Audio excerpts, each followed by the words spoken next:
let's end this once and for all. You guys would have known if you have watched any of my Larry Bird videos. My first video exactly about Larry Bird, I actually stated that Steph Curry is probably a better shooter than Larry Bird.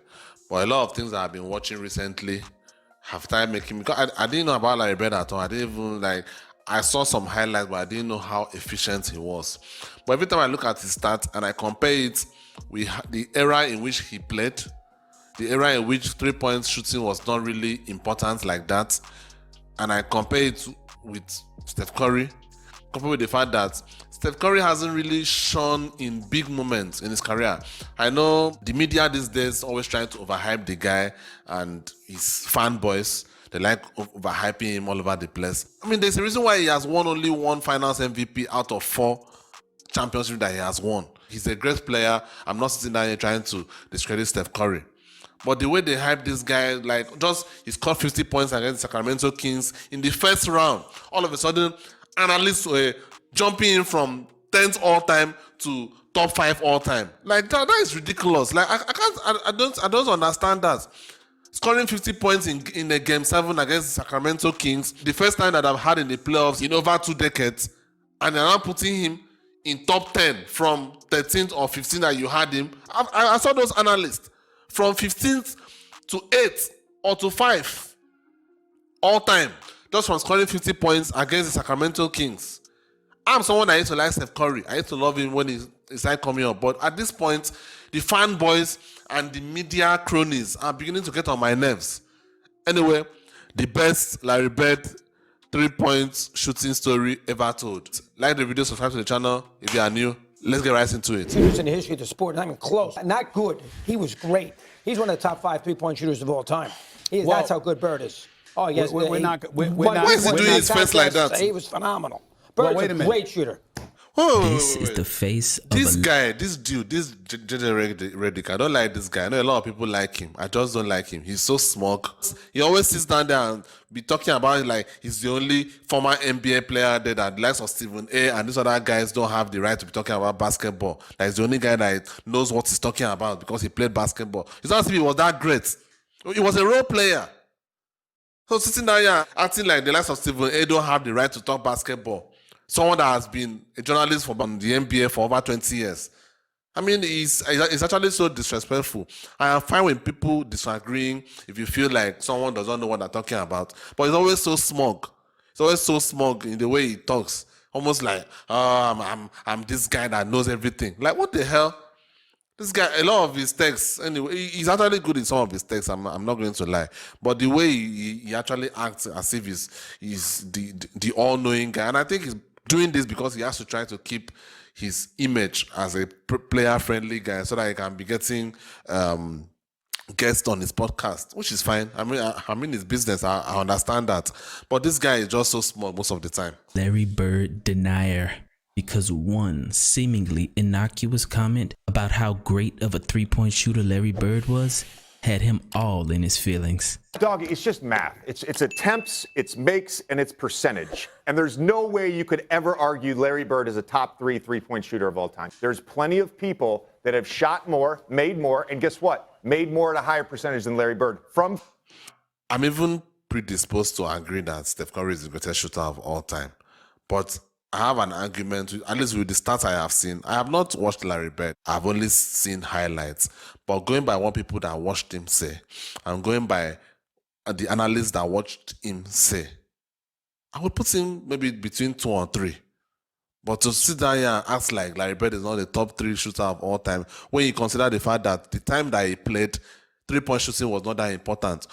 Who knows how great or how incredible he would have been if he actually focused on it, tried to become a greater 3-point shooter.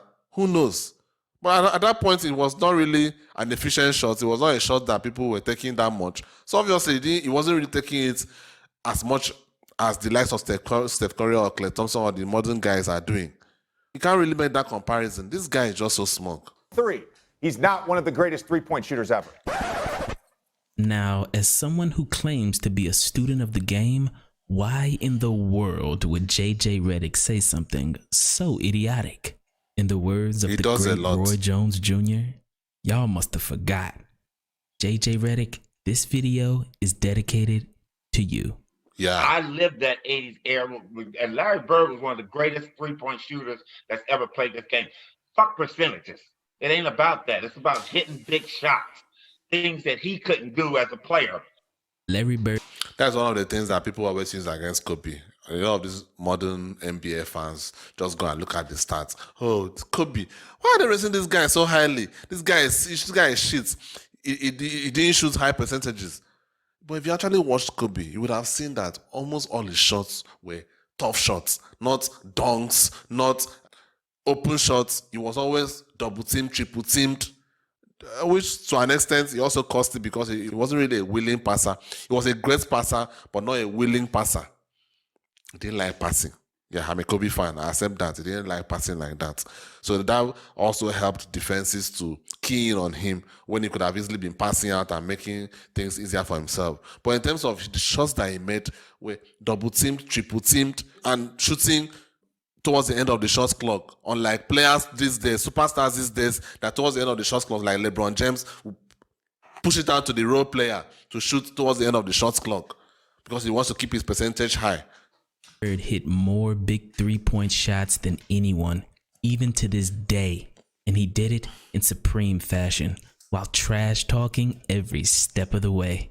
We're playing Phoenix and we're way ahead, okay? When we're down in the old Saddle Dome that they had outside. Right. And Larry, we're playing good as a team. Larry has the worst fourth quarter known to man. I mean, he's throwing the ball to the other team. I'm like, good Lord, we had like a 15-point lead. Next thing you know, we're down 2. And I'm like, how in the world are we going to lose this game, man? So we have a play, out of bounds play. Larry says, I'm going to bust off the play, and I'm just going to come out, and I'm going to shoot a 3. And I'm like, no, don't do that. I'm like, let's shoot a 2, please. Go to the hole, try to get fouled. Let's just get into overtime, see if we can't win this game. So, Larry not only tells me that, he walked by the bench and says, typical Birdie, just real slow, fixing to bust a 3 on your guys and go home. And so he breaks the play. Max looking, loops it to Bird, a runner. It's good! It's good! And the Celtics win it! Bird hits and the Celtics win it! 103 to 101, a three-pointer by Larry Bird at the buzzer. And he gets the ball, jumps out, busts the play, comes out, gets the ball at the slot, shoots the ball. As the ball's in the air, he kind of turns towards the Phoenix bench and yells, "Told you so!" He stops running to the locker room. And I just started laughing. I was like, oh, man. That was Birdie. And he had the confidence. Man, that dude had so much confidence. He talked to the coaches. He talked to everybody. He was talking trash all the time, man. But fun. Great competitor, man. And what Kevin McHale failed to mention is that Larry Bird had not taken a single three-pointer that entire game. Hey, JJ, I hope you're listening. Larry Bird was the first player to make the three-point shot a strategic weapon. You weren't out there taking 14 or 15. He liked to use it as a dagger in the fourth quarter. Nobody else used it as strategically as Larry Bird did. Even Michael Jordan understood that shooting too many threes was not the best way to win. Here's Jordan for 3. Yes! Did you see that look? That's the point I'm making. Like, three-point shooting was not that big of a deal at that point in time. So you can't really use that. But the fact that this guy was so efficient in the three-point shots that he took, when it was not really a weapon, that is crazy. You have that mentality, as I found out in the first game, of making threes. You don't go to the hole as much. You go to the three-point line and you start sitting there waiting for someone to find you. And that's not my mentality. And I don't want to create that because it takes away from all phases of my game. My game is a fake drive to the hole, penetrate, dish off, dunk, whatever. But for some reason, JJ Redick actually thinks basketball is just a math equation. And he couldn't be more wrong. Just because 3 is more than 2 doesn't mean you should jack up a bunch of threes. Larry Bird not only was a great three-point shooter, but he had... Unfortunately, that is the modern NBA now. That is the modern NBA, unfortunately. Like, it's analytic driven, and three-point shooting is the most important. Like, it's better to take a three-pointer than to take a mid-range shot. Unfortunately, that's just the modern NBA. Had one of the highest basketball IQs in NBA history. And even he never averaged over 4 three-point attempts per game in any season. But he shot them and made them when they truly mattered. Like in this game, when the Celtics were down by 3 with 7 seconds to go, and then this happened. Crowd is standing up. It goes now to Bird. Bird goes up top. And it's a 3-point field goal to Bird. 4 seconds left. He hits it. And it's all tied up again. My goodness. And if you think that one-legged three-point shot was luck, well, explain this. Because in that same game, in overtime, with 2 seconds left, and the Celtics down by 1, this happened. Danny Ainge to inbounds for the Celtics, trailing by 1, 2 seconds left. In the Bird, he fires. Yes! And the Celtics win! Unbelievable! Larry Bird at the buzzer! There's something to be said for the guy who does it when you have to have it done, as opposed to those guys that can do it for the first 3 quarters. But do you see Steph Curry? Can you say he's the best shooter that we've ever seen? No, I don't know about that. The thing is, anybody can shoot it when it's tied. It's when you're down 1 or down 2. I mean, how many guys make that shot? But since JJ Redick loves his numbers so much, let's compare prime Larry Bird's three-point numbers with Steph Curry's 2016 unanimous MVP season. Steph Curry shot 45.4% from 3, while Larry Bird shot 42.3% from 3. Now, in a vacuum, using only this number, the unsophisticated analyst might assume that Steph Curry was a better three-point shooter than Larry Bird, but not so fast. How about we compare each player to the three-point shooters of their own era? Yeah, yes. This is the kind of start I've been looking for.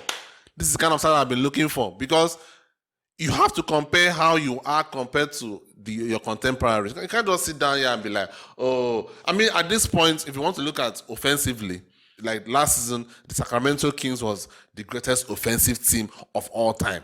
Does anybody actually look at the Sacramento Kings last season as one of the greatest offensive teams of all time? No. Nobody would be scared of the Sacramento Kings if you want to put them against all the other top teams in history. Nobody would. They were knocked out of the first round, but they were the greatest offensive team of all time because of this inflated stat that the NBA is now. That's why a lot of times when I see some guys averaging 30 points these days, like someone like Shai Gilgeous-Alexander cannot average 30 points in the 2000s. He cannot. I know this is controversial. Some people may try to argue about it, but he cannot. He can't.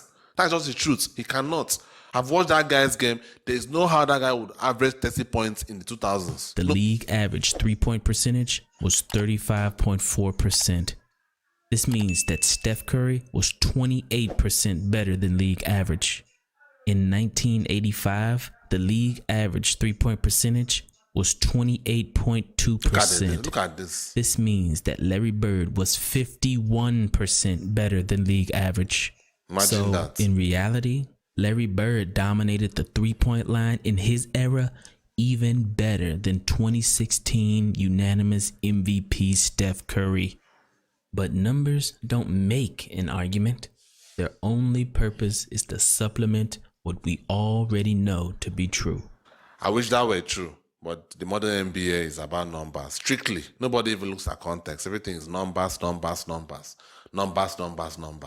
is no reason why anybody would think LeBron James is greater than Michael Jordan without numbers. If anybody that actually watched those two guys play, they would know that it is not a close contest. It is not in terms of basketball. Now, in terms of physicality, LeBron James is a physical cyborg. I can admit that. But in terms of context, looking at the games, watching the games, I mean, who the hell thinks that?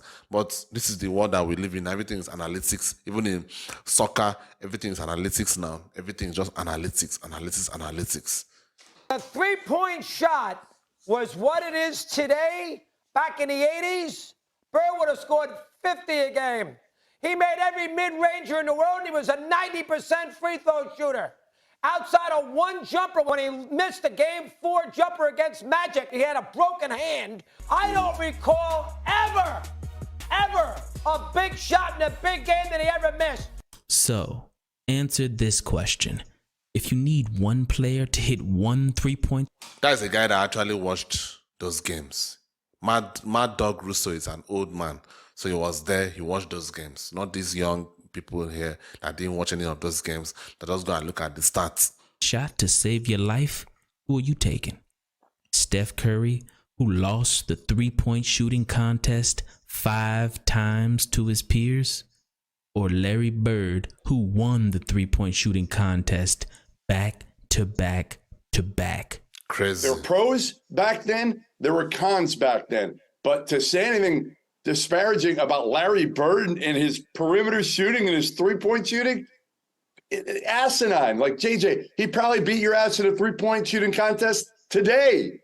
And though it sounds like hyperbole, this is what a 60-year-old Larry Bird did at an Indiana Pacers practice. So the whole team is just stretching, and Larry just walks on the court, grabbed the ball, and started jacking threes like, whoosh, whoosh, whoosh. I'm looking at everybody. I'm like, do y'all see this right now? And he made like at least 10 in a row threes, like just in a row, and walked off and sat like he ain't do nothing. Like it was regular, and folded his legs and just sitting there looking at us. I'm like, yo, this guy's nice. I'm like, man, that's a legend right there. Speaking of shooting threes, Coach, you at the 3-point competition, walking in the locker room, who's playing? Did you really say that? Who's playing for second? Yeah, I did. I sort of felt bad because Leon Wood never crossed the 3-point line. All he did was ever swish, always shot swish. three. So I thought he might be the competition. When I walked in there, he's sitting there, and I said, okay, now they're down to the nitty-gritty. Who's coming in second? Because you already know who's going to win this. I think they were a little nervous. And after Larry Bird hit 11 straight threes in this final round, he decided to hit one off the backboard just for fun. Oh, wait a second, off the glass. That chick's had my name on it for a week now, and I knew I was going to win this thing. And then the walk off with your hand up. I mean, come on, Coach. Come on. You know, when you're shooting them, you don't know what the score is. Right. But I had a feeling by the way the crowd was going, I had to make the last one. And that one there looked perfect all the way. So if it would have bounced out, I would have felt like an idiot. Well, but it went in, I got lucky and got the check and went home. Larry Bird winning the long-distance shootout for the 3rd year in a row. Now imagine that. Larry Bird, who didn't even see a 3-point line until after he entered the NBA. Taken in the face, then now watch him shoot it. Unbelievable. You know how far away that is? Somehow became the greatest, most clutch 3-point shooter of all time. And he did it in the most physical era of basketball. I don't care what JJ Redick says. When I watch Steph Curry off the ball in a playoff game, Oh, he's great. getting grabbed and held by Marcus Smart, they're attached to him at all times. Right. Then when I watch Larry Bird come off a pin down and no one's within 5 feet of him and they're shooting the gap, you're telling me one is more physical than the other? You're telling me that's more physical than Steph Curry being grabbed and held for 48 minutes? What? Yeah. Well, JJ continues to embarrass his university and diminishes the worth of a Duke degree by speaking with such colossal ignorance in public, with such arrogance and authority. It's idiocy that suggests that a no hand-checking finesse league where people are camping out 42 and a half feet for the basket. That is absolutely moronic. I don't like saying things like this because it seems like I'm disrespecting my seniors. This is moronic. This is absolutely moronic to even make that kind of statement that this era of basketball that is as soft as cheese can even be compared to the 80s. Like, what the hell? What is this guy smoking? Is more physical than the NBA of 30. Oh my God, let's talk about 50 or 60 years ago, but even 30 years ago. What does he come up with this? This defies common sense. What? And Michael Cooper, who was Larry Bird's toughest defender in the 80s, took JJ Redick's comments very personally. You know what? Watch your mouth, man, when you're talking about former players and who can do this and who can do that.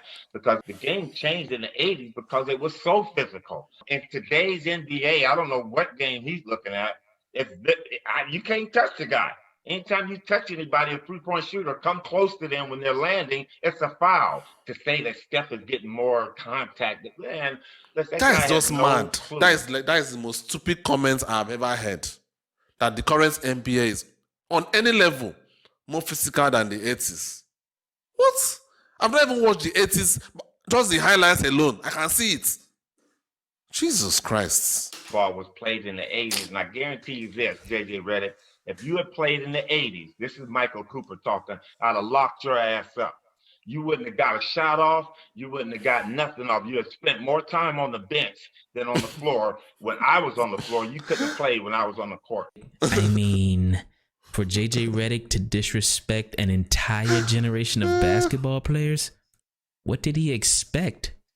First of all, Redick don't know what the hell he's talking about. I'm going to concur. say it, right? I agree. He don't know what the hell he's talking about. I'm like, what basketball was you watching?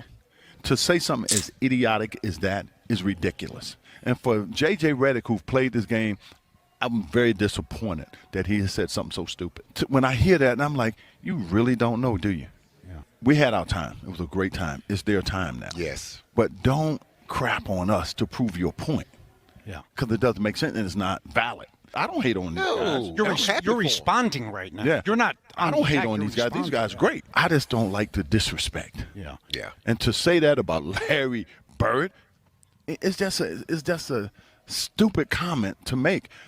Unfortunately, somewhere along the way, common basketball knowledge was lost. But hopefully, these Larry Bird stories enlighten you to why the world fell in love with basketball in the first place. Yeah. This particular play down is a timeout, and they're coming down, and Larry gets me at the top of the key, and he's walking me underneath his basket. He goes, Cooper, I'm good.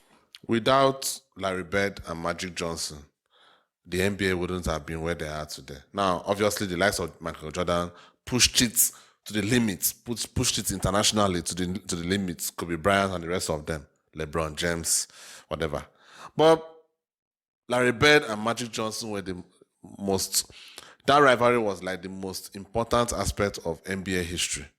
And to sit down here and be making these stupid comments like this, like this whole thing itself is not even something that really concerns me like that, because I'm not an American, so I can't really take this personal. But this guy, every time I watch his analysis, he sounds so smug, like he knows everything, like he was some great player. He was just a role player. And I fully believe Michael Cooper, if J.J. Redick was playing against him, he wouldn't be able to play on the court. He would have probably been on the bench. To wear your ass out. What? Okay, I get down to my best defensive stance. He goes down the lane. He comes off the left side, and Robert Parrish sets a pick. And we knew the play. We knew what was coming up. And Kareem was ready. And as Larry comes off the pick, shoulder to shoulder with Parrish, and I'm trailing behind him, he catches the basketball right about the elbow. And he gets the ball and he goes up, and Kareem stops him from turning the corner. Larry catches the ball, he goes up in the air, and here I come. And I'm like, I'm getting ready to smash this shit, man. So I jump up, and I got my hand, and I don't know how Larry got this ball between Kareem and I, because Kareem had his hands up. I'm coming with my right hand, and he hit a great pass. Like I said, I don't know how he got it to him. Hits Robert Parrish, and Larry looks over his shoulder at me, and he laughs. He said, I told you, motherfucker. And you know what? But it's also had a telling effect on Michael Cooper underneath the basket. They're wearing him out. That's what made Larry larger than life, because if anybody in today's game, maybe Steph Curry comes off that, they force that shot up there. They try to get the shot off, but that's the difference between Larry. That play right there softens you up for the next time. Now Kareem's not going to jump out. Now Larry's wide open to shoot the ball. So I would expect former players to really understand that. But I never, ever discount another player at any decade. I hate Larry Bird, but I respect the hell out of that man. And Larry Bird was one of the greatest three-point shooters that's ever played this game. Fuck percentages. The young, new NBA fans, or they look at the statistics. So at the end of the day, people may look at Steph Curry and say he's the greatest shooter of all time, which I tend to agree. I tend to agree as well, because I think he revolutionized the game. He really did. He changed the game from a big man game to a small man game. So I give him credit for that. So he deserves that credit. But to sit down here and discount Larry Bird as it was some scrub compared to Curry, like, or Redick frowning at as a statement of Larry Bird being a top 5 shooter. I mean, that is disrespectful. I mean, if you say Steph Curry is better than Larry Bird in terms of 3-point shooting, I could agree. Fine, I agree. No problem. I think it's a valid statement. But I think after that, after Steph Curry, who changed the NBA from a big man game to a small man game, after that, it's arguable. Even for me that I didn't even watch Larry Bird live, it's arguable. The highlights that I have seen, his stats that I have checked out, it's arguable between him, Klay Thompson, Reggie Miller, Ray Allen, all those guys. It's arguable. So to frown about the fact that Larry Bird could be top 5 all time is really, really weird. I don't know what JJ Redick is smoking, but the guy is actually so smug. Every time I listen to him, I don't know. It's just me. It's just me. I just feel like he's smug. He sounds like he knows everything. And I think Stephen A is actually giving him too much leeway, which is fine. I don't know. Maybe that is the dynamic that he wants to create. But when he sits down there and abuses Stephen A about the fact that Stephen A did not play, so he doesn't really know what he's talking about. Kendrick Perkins actually stated that, dude, he couldn't play defense, so he didn't really know what I'm talking about. He don't really understand what I'm talking about. And he took offense with that. It was very, very clear that he didn't like what he heard. But he was a terrible defender. He was. So sitting down there and be clowning other people that they didn't play, so they have no right to talk. And I guess he's trying to just maintain his relationship with his current player so that I can get podcasts, which is just the reality of the NBA now. Everybody trying to not criticize players too much so that they can come on their podcast, but whatever. I would do the same thing as well if I had a podcast. Just to be honest here, but it's just life. Anyway, guys, I hope you enjoyed the reaction. I'll see you on the next one. Peace.